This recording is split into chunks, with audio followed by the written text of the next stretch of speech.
पति जब बाहर कमाने के लिए चला जाता है तो उसके बाद जो पत्नी होती है एक व्यक्ति के साथ अवैध प्रेम प्रसंगों में बन जाती है। उसके बाद यहाँ पर जब वह व्यक्ति जिसके साथ वह अवैध प्रेम प्रसंगों में थी वह उसकी बड़ी बेटी जिसकी उम्र 13 साल होती है उसके ऊपर गलत निगाह रखता है और कहता है कि तुम्हारी बेटी भी अब बड़ी हो गई है। तो उसके बाद वो जो माँ होती है जो कि खुद ही गलत कर रही थी वो कुछ ऐसा कर देती है जिसे सुनने के बाद सभी लोग पूरी तरह से हैरान हो जाते हैं।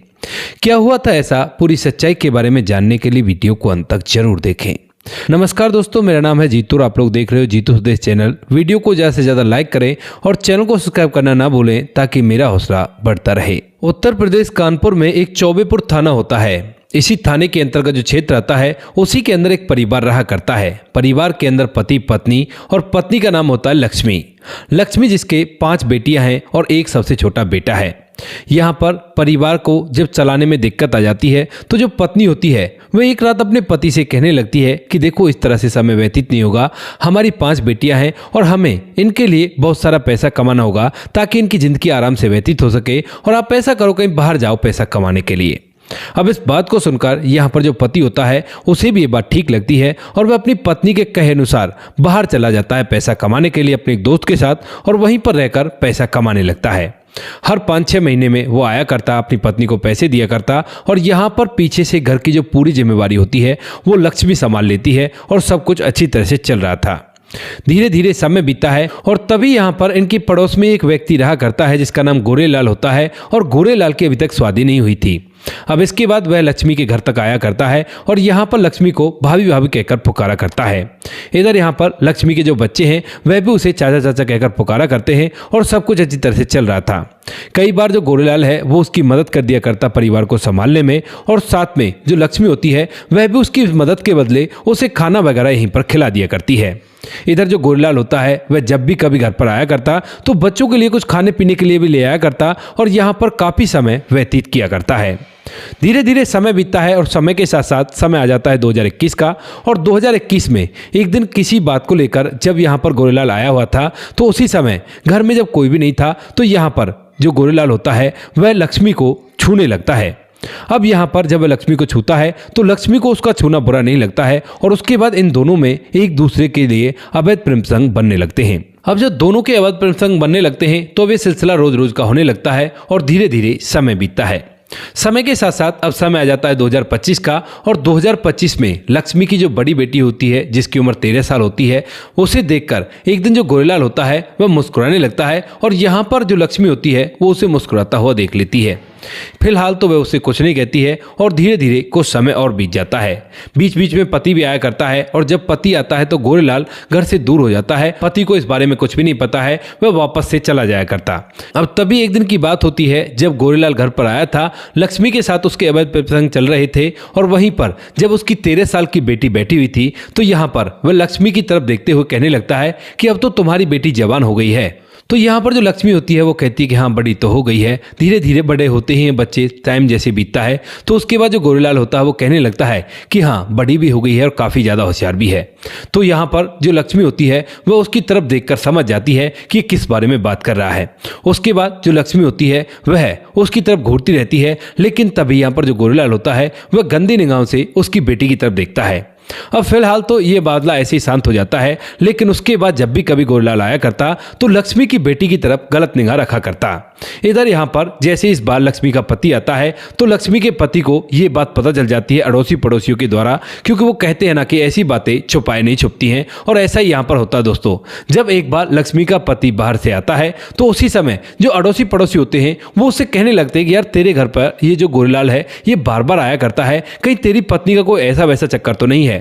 अब इस बात को सुनकर लक्ष्मी का जो पति होता है वो कहता है कि नहीं ऐसी कोई बात नहीं होगी, लेकिन उसके दिमाग में ये बात घूमने लगती है। उसके बाद यहाँ पर लक्ष्मी का पति घर के अंदर आता है और अपनी पत्नी से इस बारे में बात करने लगता है।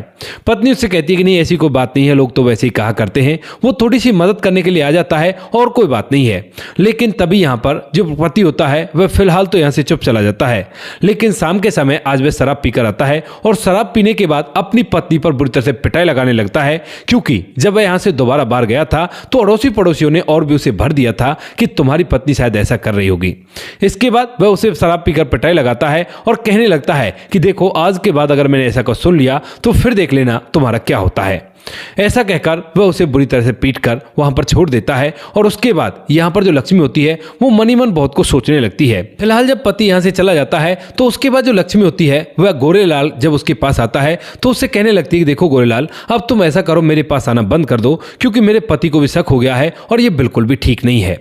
इस बात को सुनकर यहाँ पर जो गोरेलाल होता है वो कहने लगता है कि भाभी फिर मैं क्या करूं, आप ऐसा करो मेरी ही शादी करवा दो, उसके बाद मैं आपके पास नहीं आऊंगा। आपकी जानकारी में कोई लड़की हो तो उससे मेरी शादी करा दो।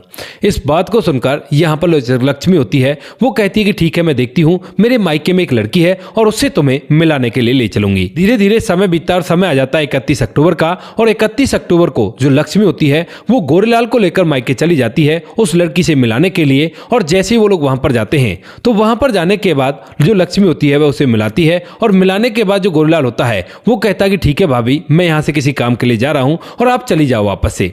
उसके बाद लक्ष्मी तो वापस आ जाती है, लेकिन उसके बाद जो गोरेलाल है वो ना तो किसी को दिखाई देता है और ना ही कहीं पे मिला था, और उसका जो फोन था वह भी पूरी तरह से स्विच ऑफ आ रहा था।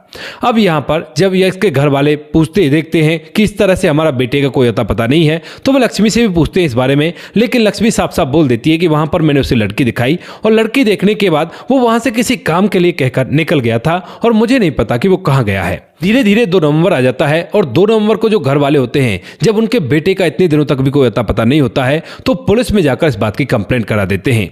यहाँ पर जो पुलिस वाले होते हैं उनसे पूछते हैं कि क्या हुआ था, कैसे हुआ था, तो वह पूरी बात बता देते हैं कि इस तरह से उसके साथ गया था और वहां से तो ये कहकर बोल दिया था कि मैं किसी काम से जा रहा हूं, लेकिन उसके बाद से ना तो उसका फोन मिल रहा है और ना ही कोई उसका आता पता है।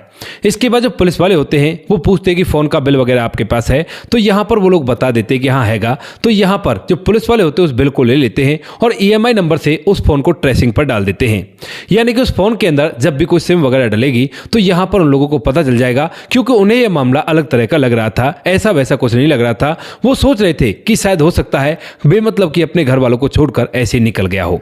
इसके बाद यहाँ पर जो पुलिस वाले होते हैं उस नंबर को ट्रेस करते रहते हैं और धीरे धीरे समय बीतता है। बीतते बीतते इन बातों को लगभग 46 दिन बीत जाते हैं और 46 दिन बाद जो गोरेलाल का फोन होता है वो एक जगह एक्टिवेट होता है और जो पुलिस वाले होते हैं फौरन से वहां पर पहुंच जाते हैं। वह लड़का था ईशु, और ईशु और कोई नहीं लक्ष्मी की रिश्तेदारी के कॉन्टेक्ट में था, यानी कि उसके मायके का था। और जैसे ही यहाँ पर पुलिस वाले ईशु के पास जाते हैं तो ईशु एकदम से पुलिस को देखकर हैरान हो जाता है और कहने लगता है कि साहब आप लोग यहाँ पर क्यों आए हो। तो उसके बाद जो पुलिस वाले होते हैं वह कहते हैं कि ये जो फोन है जिसके अंदर तुमने अभी अभी सिम डाली है, उस फोन को ये बताओ कि तुम्हें वो फोन कहाँ से मिला है। अब जो इश्यू होता है वो पहले तो बात को इधर उधर करने की कोशिश करता है, लेकिन यहाँ पर पुलिस वाले जो थे वो समझ गए थे कि कहीं ना कहीं ये इसके पीछे है।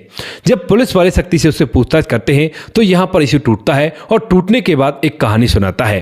वह कहता है कि जिसका ये फोन है वो इस दुनिया में नहीं है, उसको तो मैंने और लक्ष्मी ने इस दुनिया से विदा कर दिया है। इस बात को सुनकर पुलिस पूरी तरह से हैरान हो जाती है और उसके बाद यहाँ से लक्ष्मी को उठाया जाता है। लक्ष्मी को जैसे उठाते हैं तो यहाँ पर जो लक्ष्मी होती है उसे भी पूछताछ की जाती है और पूछताछ के दौरान वह पूरी कहानी बता देती है। पहले तो एकदम से रोने लगती है और जब पुलिस वाले पूछ रहे हैं कि क्यों क्यों रो रही हो तो उसके बाद वह बताती है कि साहब पिछले 4 सालों से मैं इससे प्यार किया करती थी और हम दोनों के बीच में सब कुछ सही चल रहा था, लेकिन धीरे धीरे जैसे ही 2025 आता है तो 2025 में ये मेरी बेटी जो कि 13 साल की हो गई थी उस पर गलती निगाह रखने लगा और उसे बुरी तरह से टच करने लगता है। एक बार की बात होती है, यह मेरी बेटी को पकड़कर बिस्तर पर डाल देता है और उसके बाद जो बेटी होती है वो 3 दिन तक खाना नहीं खाती है। मैं इसे बहुत ज्यादा समझाती हूँ लेकिन ये हंसता रहता है और ऐसे गलत काम को करता रहता है। जब पानी सर से ऊपर चला जाता है तो उसके बाद मेरे पति को भी पता चल गया था और यहाँ पर जो पति होता है वह मुझे वार्निंग दे देता है कि अब इससे कोई भी ताल्लुकात नहीं रखना है। मैं इससे मना करती हूँ लेकिन ये कहता है कि मैं अब ऐसे कैसे बिताऊंगा समय, मुझे भी किससे मुलाकात करवा दो और उसके बाद मैं तुम्हारा पीछा छोड़ दूंगा। तो इसके बाद मैं इससे कहती हूँ कि ठीक है मेरे मायके में है और वहां पर चलते हैं। उसके बाद मैं इसे अपने साथ लेकर आती हूँ और इस बात के बारे में मैंने ईशू को भी बता दिया था और ईशू से 10,000 रुपये में बात हुई थी। 2,000 रुपये मैंने इसको एडवांस दे दिए थे और बाकी पैसे बाद में देने थे। उसके बाद ये दोनों बैठकर शराब पीते हैं और जब ये शराब के नशे में पूरी तरह से धुत हो जाता है तो उसके बाद मैं इसे इस दुनिया से विदा कर देती हूँ। यहाँ पर जो गोरेलाल होता है उसकी बॉडी को उन लोगों ने गांव से लगभग 300 मीटर दूर एक जंगल होता है, उस जंगल के अंदर ऐसा छुपा दिया था कि वो किसी के हाथ नहीं लगता है और 49 दिन बाद उसका सबको बाहर निकाला जाता है। सब तो क्या, खैर कंकाल ही रह गया था, लेकिन फिर भी पुलिस वालों को गोरेलाल का कंकाल मिल जाता है और उसके बाद ये केस पूरी तरह से सॉल्व हो जाता है। पुलिस वाले लक्ष्मी और उस शिशु को आगे की कार्रवाई के लिए जेल में भेज देते हैं और जब ये बात चारों तरफ पता चलती है तो लोग दांतों तले उंगलियां दबा कर रह जाते हैं कि भला ये क्या हो गया। तो दोस्तों ये थी आज की कहानी। आपको जैसी भी लगी हो कमेंट सेक्शन में बता देना। वीडियो अगर अच्छी लगी तो वीडियो को लाइक और चैनल को सब्सक्राइब जरूर करें ताकि हमें थोड़ा सा हौसला मिल सके आप लोगों के लिए ऐसी अच्छी वीडियो बनाने के लिए। इन कहानियों को सुनाने का उद्देश्य किसी को परेशान करना बिल्कुल भी नहीं है।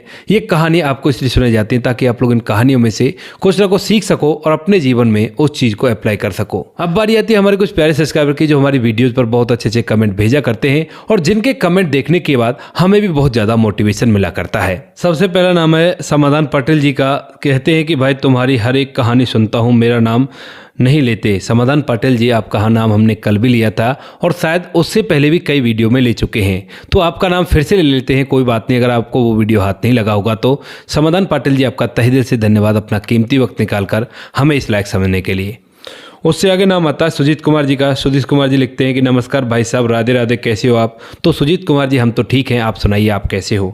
उससे आगे नाम आता है सुरेश रथ का। तो सुरेश रथ जी, आपका भी तहे दिल से धन्यवाद अपना कीमती वक्त निकालकर हमें इस लायक समझने के लिए। उससे आगे नाम आता है KM Setty. Any habit should be not control us. सही कह रहे हैं KM सेट्टी जी, आपका भी तहे दिल से धन्यवाद। आगे नाम है गणेश कुमार जी का। भाई साहब तुम्हारी हर एक कहानी सुनता हूँ, मेरा नाम नहीं लेते। गणेश वर्मा जी, आप तो हमारे फेसबुक फैन के पेज में सबसे ऊपर हो, यानी कि आप टॉप फैन में आते हो, तो आपका नाम तो ज़्यादातर मैं वीडियोज़ में ले ही लेता हूँ। उससे आगे नाम आता है रजत सैनी जी का। राम राम भाई जी, आप कैसे हो? आप सुनाइए, ठीक ठाक तो होना। बाकी जो लोग रह गए हैं वो लोग बुरा न माने, आने वाले किसी वीडियो में आप लोगों के नाम भी आ जाएंगे। आप लोग इसी तरह से हमें सपोर्ट करते रहिए और हमारा हौसला बढ़ाते रहिए। मिलते हैं किसी नेक्स्ट वीडियो नए टॉपिक के साथ, तब तक के लिए जय हिंद, जय भारत, जय हिंदुस्तान।